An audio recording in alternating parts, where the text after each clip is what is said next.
Hello friends, आज हम बात करेंगे डॉक्टर प्रथमेश जैन से सबसे महंगी रोटेटर कफ रिपेयर सर्जरी के बारे में। वो कौन सी है और कैसे की जाती है। तो सर, रोटेटर कफ सर्जरीज के बारे में हमने बहुत बात की है, बट सबसे महंगी वाली जो है वो कौन सी रहती है? देखिए, रोटेटर कफ रिपेयर जो सर्जरी होती है उसमें कई सारी टेक्निक्स हैं। और अगर पेशेंट ये चाहता है कि हमें सबसे महंगी सर्जरी करवानी है तो आजकल बायोलॉजिकल पैचेस अवेलेबल हैं जो काफी कॉस्टली हैं और उनके माध्यम से काफी अच्छी हम रोटेटर कफ रिपेयर सर्जरी कर सकती हैं।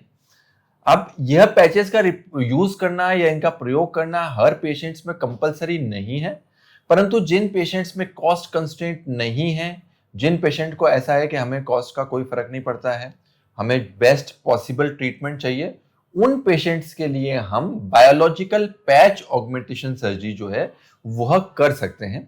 आज की डेट में जो है वो कई तरह के सिंथेटिक और बायोलॉजिकल पैचेस अवेलेबल हैं, परंतु बायोलॉजिकल पैचेस जो होते हैं वो सिंथेटिक पैचेस की तुलना में थोड़े ज्यादा कॉस्टली होते हैं। तो जो सबसे महंगी सर्जरी अगर मैं आपको कहूँ आज की डेट में, तो जो है वो बायोलॉजिकल पैच ऑगमेंटेशन सर्जरी है। और मोटे मोटे तौर पे ये दो कंपनीज हैं जो बनाती हैं। एक जो है रिजेंटन नाम से आता है जो बायोलॉजिकल पैच है, और जो दूसरा है वह है बायोब्रेस जो कि कॉनमेड लिन्वाटेक का प्रोडक्ट है। ये दोनों ही चीजें बायोलॉजिकल बोवाइन कोलेजन बेस्ड होती हैं।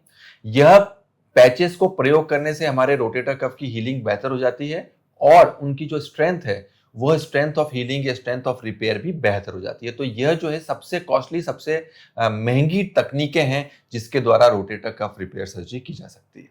तो सर, ये इतनी महंगी क्यों है?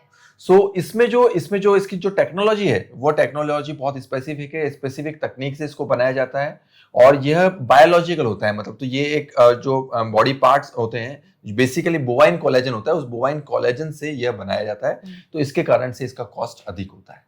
तो सर, ये हमारे जो नेचुरल टिश्यूज होते हैं उसके साथ इंटीग्रेट हो जाता है, तो ये नेचुरल कोलेजन ही होता है और ये कोलेजन टिश्यू के साथ इंटीग्रेट होने की इसकी संभावना, इसकी जो चांस है वो ज्यादा होती है, इसलिए इसको बायोलॉजिकल ऑगमेंटेशन कहा जाता है। तो सर, अप्रोक्स इसकी कॉस्ट क्या बैठती है पैचेस की? तो नॉर्मली जो पैच है वो पैच की कॉस्टिंग, सिर्फ पैच की कॉस्टिंग जो है करीबन 4 से 5 लाख के आसपास आती है। सिर्फ पैच की कॉस्टिंग है, सर्जिकल कॉस्टिंग, इम्प्लांट की कॉस्टिंग, बाकी सब कॉस्टिंग तो अलग है, परंतु जो सिर्फ पैच है, यह जो पैच है जिसको बायोब्रेस या तो रिजेंटन बोलते हैं, इसकी कॉस्टिंग करीबन 4 से 5 लाख रुपए के आसपास अप्रोक्सीमेटली आती है। जो सर्जिकल एक्सपेंडिचर है, सर्जिकल पैकेज है, वो तो ऑब्वियसली अलग ही रहता है।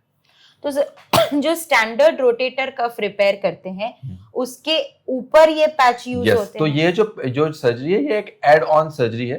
तो अगर किसी पेशेंट को फाइनेंशियल वो फाइनेंस इतना अफोर्ड नहीं कर सकता है तो उसको निराश होने की बिल्कुल आवश्यकता नहीं है, क्योंकि जो हमारी standard rotator cuff repair surgeries है वो भी काफी अच्छा परफॉर्म करती हैं। यह एक एड ऑन प्रोसीजर है।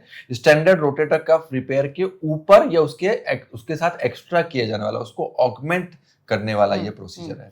स्पेशली फॉर दोज पेशेंट्स जिनको कॉस्ट कंस्ट्रेंट नहीं है और जिनको एक्स्ट्रा सपोर्ट चाहिए, उनको जो बहुत ही ज्यादा ये इनका रोटेटर कफ रिपेयर जो है वो उनकी रिटेल रेट बहुत कम होनी चाहिए। तो सर, ये क्या बोल सकते हैं कि एथलीट्स के लिए स्पेशली ये एक चॉइस होनी चाहिए? ये एथलीट्स के लिए या कोई भी हाई डिमांडिंग इंडिविजुअल के लिए मैं मानता हूं कि जो ऐसा पेशेंट है जिसके लिए कॉस्ट कंस्ट्रेंट नहीं है, जिसके लिए पैसा मायने नहीं रखता है, उन पेशेंट्स में डेफिनेटली जो है वो rotator cuff tear with biological augmentation जो है वो आज की डेट में एक बहुत अच्छी सर्जरी मानी जाती है।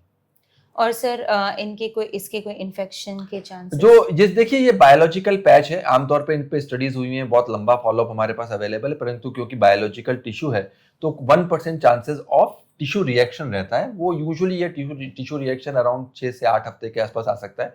तो किसी पेशेंट्स में बायोलॉजिकल टिश्यू रिएक्शन हो सकता है, परंतु ये यूजुअली सिग्निफिकेंट और परेशानीदायक नहीं होता है। इन्फेक्शन का रेट किसी भी नॉर्मल सर्जरी की तुलना में रहता है, उसकी हमें इतनी चिंता नहीं है, परंतु बायोलॉजिकल जो रिएक्शन होता है वह किसी पेशेंट में आ सकता है। और सर, ये आर्थ्रोस्कोपिकली ही इम्प्लांट? हाँ, ये बहुत इंपॉर्टेंट चीज है। अगर कभी भी आप पैच की सर्जरी कराएं तो उसको आर्थ्रोस्कोपिक टेक्निक से ही कराएं। जो पैच की सर्जरी हम कराते हैं उसमें पैच का प्रॉपर प्लेसमेंट इंपॉर्टेंट है। ब्रेस कैसे रखता है, पैच कैसे रखा जाता है, किस पोजीशन में रखा जाता है, वो बहुत महत्वपूर्ण होता है। तो यह बहुत महत्वपूर्ण चीज है कि कभी भी हम अगर पैच की सर्जरी कर रहे हैं तो उसको आर्थ्रोस्कोपिक तरीके से ही कराएं, उसको ओपन तरीके से नहीं कराया जाए।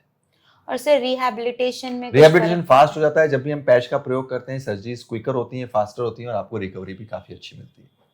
तो सर ऐसा जरूरी नहीं है महंगा जो अच्छा, बट ऐसा हाँ, है पर कि हाँ ऑब्वियसली बहुत अच्छा प्रश्न है, परंतु इसलिए मैं आपको पहले स्टार्टिंग ही इस बात से करी थी, अगर किसी पेशेंट्स के बाद फाइनेंशियल कंस्ट्रेंट है, वो इतना अफोर्ड नहीं कर सकता, तो उसको निराश होने की आवश्यकता बिल्कुल भी नहीं है। जो हमारी standard rotator cuff repair surgeries है वो भी काफी ज्यादा सक्सेसफुल है, उसमें कोई तकलीफ नहीं होती। यह एक एड ऑन जिसको मैं बोलूंगा कि 2 to 5% रिजल्ट इंप्रूव करने के लिए हम देते हैं, परंतु डेफिनेटली जो पेशेंट अफोर्ड कर सकते हैं, जिनके पास कॉस्ट कंस्ट्रेंट नहीं है, उनके केसेस में हम ये biological augmentation surgery definitely perform कर सकते हैं। और सर ये इंश्योरेंस में क्लेमेबल तो डेफिनेटली जो ऑल द इंश्योरेंस कंपनीज जो है वो सभी इंश्योरेंस कंपनी डेफिनेटली इसको वो नहीं करती है, परंतु most of the insurance companies जो है वो इसको करती हैं, कवर करती हैं। और सर एज रिस्ट्रिक्शन इसमें कुछ ऐसा नहीं है, हम किसी यंग पेशेंट्स में भी कर सकते हैं, मिडिल एज पेशेंट्स में भी कर सकते हैं और ओल्ड पेशेंट्स में भी इसको परफॉर्म कर सकते हैं। ओके सो फ्रेंड्स, अगर आपको रोटेटर कफ इंजरी है, आप चाहते हैं कि आपकी बेस्ट पॉसिबल ट्रीटमेंट हो और आपको कॉस्ट कंस्ट्रेन नहीं है, तो आप रीजेंटन पैचेस या बायोब्रेस पैचेस जैसे पैच सर्जरीज को चूज कर सकते हैं। Thank you very much.